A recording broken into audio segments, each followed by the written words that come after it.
Essa é a resolução da prova regimental de matemática e aqui a gente tem a primeira questão, né, que é: a partir de um processo de modelagem, um gestor observou que o lucro mensal obtido pela empresa se comporta linearmente de acordo com a fórmula. Então tem essa fórmula aqui, ó, em que o L dessa fórmula representa o lucro, o X a quantidade comercializada, né? Supondo que essa tendência se mantenha, né, qual será o lucro obtido com a venda de 150 unidades do produto? Então, olha, se eu tenho uma fórmula que me dá o lucro, dependendo da quantidade, eu tenho uma função lucro que depende da quantidade aqui. E se eu tenho que a quantidade é 150 unidades do produto, basta eu substituir no lugar do X, que representa a quantidade, a 150, o valor de 150 unidades, né? Fazendo essa conta aqui, você tem que o lucro vai ser de R$ 1.100. Na próxima questão, o enunciado era esse, né? Em relação ao exercício anterior, quantas unidades a empresa deverá vender por mês para ter um lucro mensal de R$ 17.000? Bom, você tem uma fórmula aqui, uma função, que se você tem a quantidade, ela associa o lucro a uma determinada quantidade vendida, né? Mas você também, se você também tiver o lucro, você consegue descobrir a quantidade correspondente àquele lucro, né?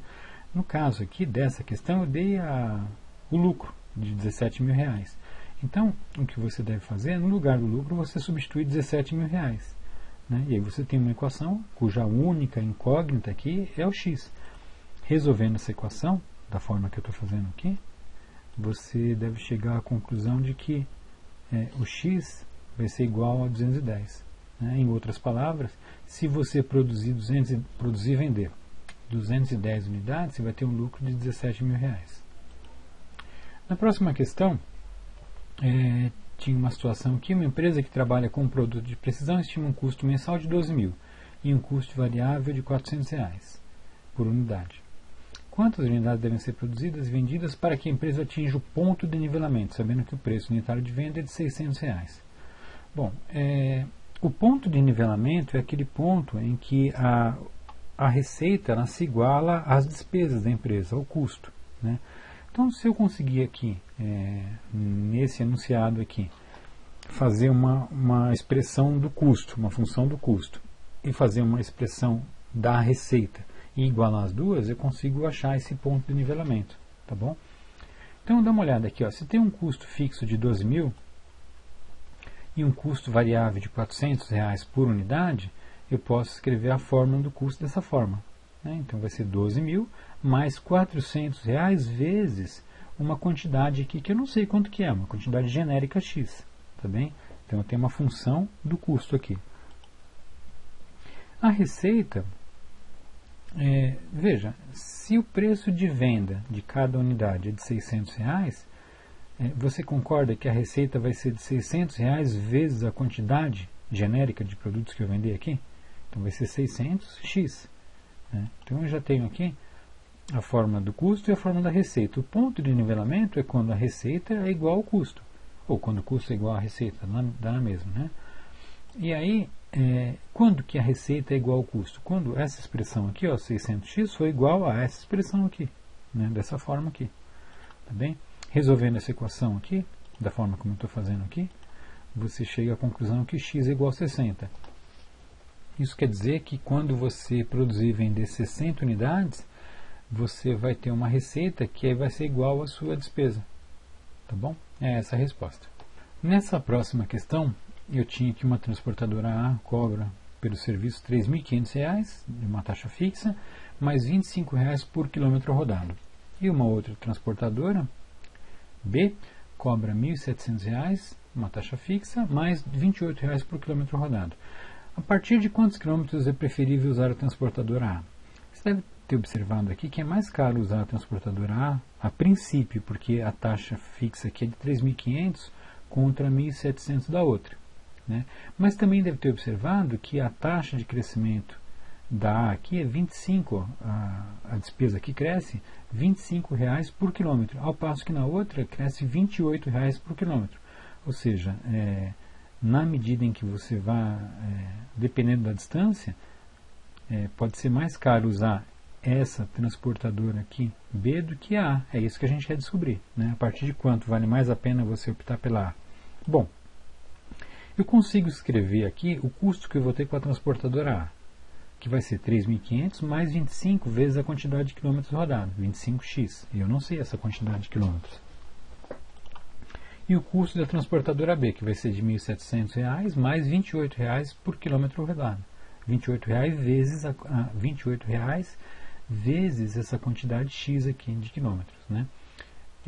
O ponto crítico, né, o ponto em que uma deixa de ser vantagem em relação à outra, é quando o custo das duas for igual, né?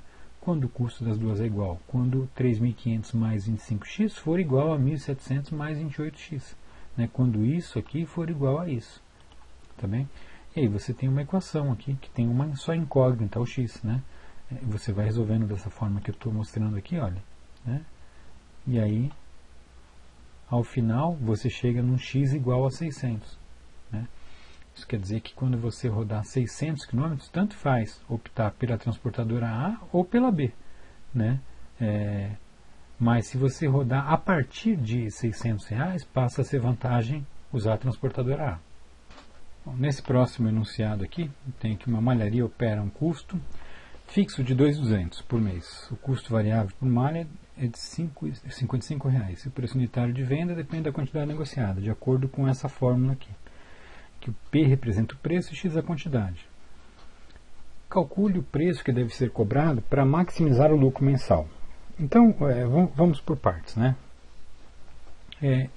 Você está vendo que eu tenho que calcular o preço associado a um determinado lucro aqui. Eu devo, antes de mais nada, então, achar a função lucro, a função que me permite calcular o lucro a partir de uma quantidade qualquer, né? Para eu encontrar essa fórmula aqui do lucro, se eu tiver a fórmula do custo e a fórmula da receita, eu consigo. Então vamos lá, olha, o custo está bem fácil, está dado aqui no enunciado, né? Você tem um custo fixo aqui, ó, de 2.200 e um custo variável por malha de R$ 55. Então eu tenho 2.200 mais 55 vezes a quantidade de malhas que eu produzi. Tá bem? Agora, e a receita? A receita, você tem uma situação aqui um pouco diferente das anteriores, né? Eu não tenho um preço fixo. Eu tenho um preço, esse P aqui, que é igual a 500 menos X. Em outras palavras, esse preço aqui ele depende da quantidade, né? Quanto maior a quantidade, menor o preço, né? Mas, apesar disso, apesar de não ser um preço fixo, se eu considerar que o preço aqui ele é dado por essa fórmula, e eu multiplicar essa fórmula pela quantidade x, eu tenho a fórmula da receita, né? Que nada mais é que o preço vezes a quantidade. Se eu multiplicar o preço pela quantidade, eu tenho a receita. Então, eu estou multiplicando aqui a fórmula do preço pela quantidade, né? Isso aqui dá para melhorar um pouquinho, né? Se eu fizer distribuir aqui, ó, essa distribuição, multiplicar 500 por x e multiplicar menos x por x. Eu vou ter 500x menos x ao quadrado. Então, eu já tenho a fórmula do custo e da receita. E eu consigo chegar na fórmula do lucro. De que forma? Fazendo a fórmula da receita menos a fórmula do custo, né? Se eu tirar todo mundo aqui, ó, de dentro do parênteses, né, vai ficar com sinal negativo. Vai inverter os sinais aqui, né? Vai ficar menos 2.200 menos 55. E aí você deve observar que 500x e 55x são termos semelhantes. Então eu posso juntar os dois em um só. E aí eu juntei aqui, ó, 445x, né? Então essa aqui é a fórmula do lucro. Tá bem? Essa fórmula aqui, a gente já falou sobre isso em aula, né? Ela é uma função quadrática, né? E como função quadrática, o gráfico dela não é uma reta, é uma parábola, né? Olhando esse sinal aqui, que é o sinal do valor que multiplica o x ao quadrado, dá para ver que ele é um valor negativo, ele é menos 1. Então quer dizer que isso aqui é uma parábola de cabeça para baixo, assim, de boca para baixo, né? Uma parábola que tem um desenho aproximado desse que eu estou fazendo com o mouse aqui, ó, tá bem? Então ela tem um ponto de máximo. O ponto de máximo, ele está no vértice dessa parábola, né? E ele pode ser calculado por essa fórmula, né? O x do vértice é menos b sobre 2a. Bom, o b é o número que multiplica o x, Então, aqui no caso, é 445 menos 445, porque é menos b. O a é o número que multiplica o x ao quadrado. Então, se eu tenho 2 vezes a, quem está multiplicando x ao quadrado aqui não é menos 1. Então, 2 vezes menos 1. Essa conta aqui, ó, 445 dividido por 2, como são ambos negativos, vai dar um resultado positivo. É 222,5. Então, o x do vértice. Isso quer dizer que, assim, se você vender 222,5 unidades, você vai ter o lucro máximo. Né? Isso aqui não é o lucro, é a quantidade que você deve vender para obter o lucro máximo. Tá bem? Mas perceba que essa aqui ainda não é a resposta, porque o enunciado pede o seguinte, ó, calcule o preço que deve ser cobrado. Eu não tenho preço, isso aqui é a quantidade. Mas, no entanto, eu tenho a fórmula para o cálculo do preço, que é essa fórmula aqui, ela é dada, 500 menos x. Se eu sei o x, que me dá o lucro máximo, e colocar esse x na fórmula, eu vou chegar nesse preço aqui, de 277,50, que é o preço que me dá o lucro máximo. Nessa outra questão, você tem que o proprietário de uma barbearia verificou que quando o preço do corte de cabelo era R$20, o número de clientes era 80. Então ele tinha uma relação entre o preço e a quantidade de clientes aqui, né? E verificou também que quando ele passava o preço para R$16, ou seja, quando ele abaixava o preço, o número de clientes aumentava, dobrava, né? E aí, considerando que essa relação se mantenha linear, o problema aqui, a questão nos pede para obter a função da demanda, né? Então, vamos dar uma olhada num gráfico aqui, ó. Eu preparei um gráfico que eu coloquei nesse eixo aqui, ó, o preço. E nesse eixo aqui a quantidade de clientes, né? Então, quando você tinha, por exemplo, o preço de R$20, você tinha a quantidade de 80 clientes, né? Isso aqui, você podia marcar esse ponto aqui no gráfico, né? Ao preço 20, você tinha a correspondência com 80 clientes aqui, né? E aí, quando ele decidiu baixar o preço de 20 para 16, né, para 16 passou a ter 160 clientes. Né, então, você tem esse outro ponto no gráfico aqui. Né. Então, perceba que se eu quiser estudar a relação que tem aqui entre preço e clientes, eu preciso de iniciar pelo seguinte, calculando a taxa de variação, que vai ser a variação de preço dividida pela variação de clientes. Né? Então vamos dar uma olhada no gráfico, como que está aqui. Olha, se você considerar que o preço caiu de 20 para 16 reais, você tem uma variação de preço negativa aqui, certo? Então essa variação de preço aqui, ela vai ser negativa, vai ser menos 4, né? E quando o preço alterou de 20 para 16, caiu de 20 para 16, o que aconteceu com o número de clientes? Aumentou de 80 para 160. Né? Então você tem essa variação aqui em clientes. Você tem a variação de menos 4 aqui no preço e a variação de 80 positivo aqui na quantidade de clientes. Tá bem? Então você vai ter menos 4 por 80. Você vai ter, fazendo essa conta aqui, menos 0,05. Essa é a taxa de decrescimento. Né? A cada um cliente a mais vai corresponder uma diminuição no preço em menos 0,05, em 5 centavos no preço. Tá bem?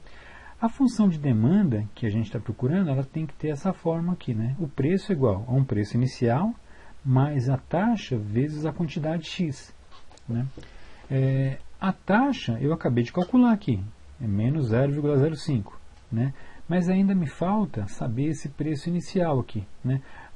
Esse P e o X, eles fazem parte da fórmula. Né? Eles vão continuar na fórmula como P e como X. Mas esse preço inicial aqui não, é um valor. Né? É uma constante. Então, para eu calcular esse P0 aqui, eu podia, por exemplo, usar alguns valores.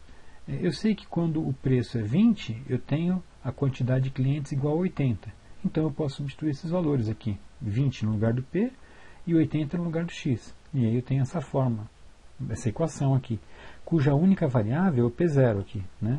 Resolvendo isso aqui, ó, menos 0,05 vezes 80 dá menos 4, então o P0 vai dar 20 mais 4, que dá 24. E aí, dando uma olhada na fórmula da função de demanda aqui, né, só estava me faltando esse P0 aqui, né?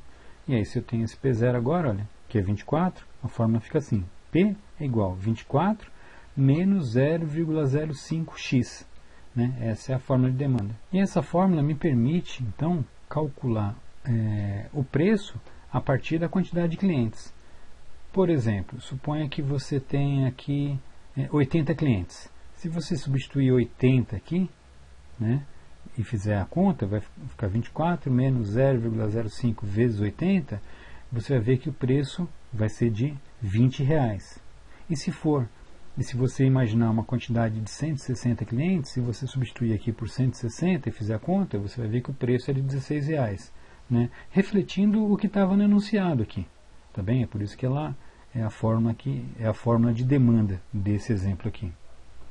E a última questão era para calcular esse limite de 25 menos x ao quadrado dividido por 5 mais x, quando x tende a menos 5. Né? Veja que se eu fizer o x tender a menos 5 aqui, eu vou ter uma indefinição, se eu substituir direto aqui, porque aqui vai ficar na parte, no numerador aqui na parte de cima, vai ficar 25 menos 5 ao quadrado vai dar 25. Então vai ficar 25 menos 25, vai dar 0 em cima. E embaixo vai dar 5 mais menos 5, ou seja, 5 menos 5, que vai dar 0 também. Dá uma indefinição. Uma das formas de você resolver isso é tentando simplificar essa divisão aqui, fatorando, né?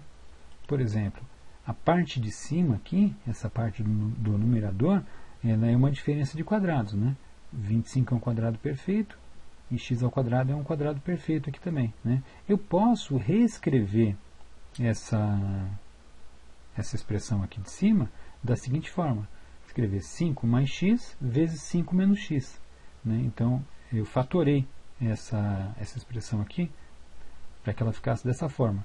Tá? Em outras palavras, você escrever 5 mais x vezes 5 menos x ou escrever 25 menos x ao quadrado é a mesma coisa. Né? Qual que é a diferença? Que aqui, olha, eu consigo simplificar. Você viu que ficou 5 mais x vezes 5 menos x dividido por 5 mais x. Eu posso simplificar esse 5 mais x com esse daqui. Ó. E aí a minha expressão fica assim, ó, 5 menos x. E pronto. Você percebe agora que se eu substituir o menos 5 no lugar do x, eu não vou ter uma divisão por zero, né? E nem vou ter uma indefinição. Tá? Agora que ela está simplificada, eu posso substituir, vai dar 5 menos. O x é menos 5, então 5 menos menos 5, que é a mesma coisa que 5 mais 5, que é 10. Essa é a solução.